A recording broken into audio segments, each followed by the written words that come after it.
Jim, I know when you look at world growth, do you worry that there's these kind of idiosyncratic risks that could, I guess, all come to the fore at the same time? Yeah.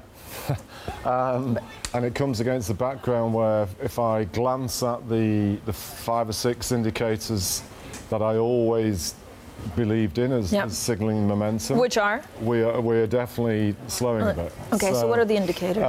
Korean exports, fastest country to report trade in the world.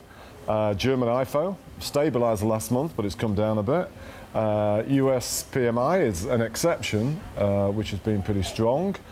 What else? Some of the subcomponents of that, and then some of the Chinese indicators. Okay. And China is definitely showing signs of slowing. Okay, is that because of trade concerns? Is that, pure trade war? Is it, where we are in the cycle? Or is it also overlaid with, politics and populism? So I think there's some evidence that the big surge to growth earlier this year and the previous 18 months had sort of lost some of its natural momentum anyhow. You look at, particularly inside parts of Europe, both Germany and France had shown signs of slowing, even without any of this stuff.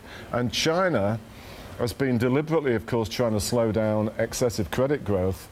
And so China was slowing before we had a lot of these interconnected and also independent risks come on the scene. So but this that's is a what slowdown. makes it a bit tricky. Is it borderline a possible recession in 2 years, or is it just a gradual slowdown of the world these economy? kind of cyclical things are only any use for the next 6 months. They can't really tell beyond that. What I would additionally look at is this sort of circular thing involving global financial conditions.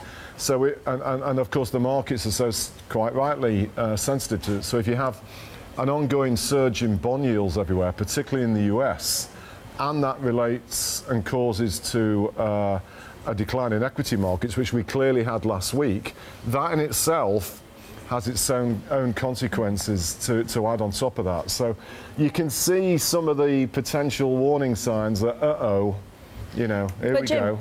Treasury yields higher, or is it just a byproduct of normalizing interest rates? Well, of course, it's not, in itself, it doesn't need to be a bad thing. And so if we could have a world where bond yields rose, but equities were immune in the US and elsewhere, then we could relax. But if we have a rise in bond yields that results in this, the Fed formula, as people often call it, and your simple collapse in earnings growth predictions going forward, and and suddenly the momentum has gone, then it's a bit more challenging. So, I'm normally, as I think one of life's more optimistic people.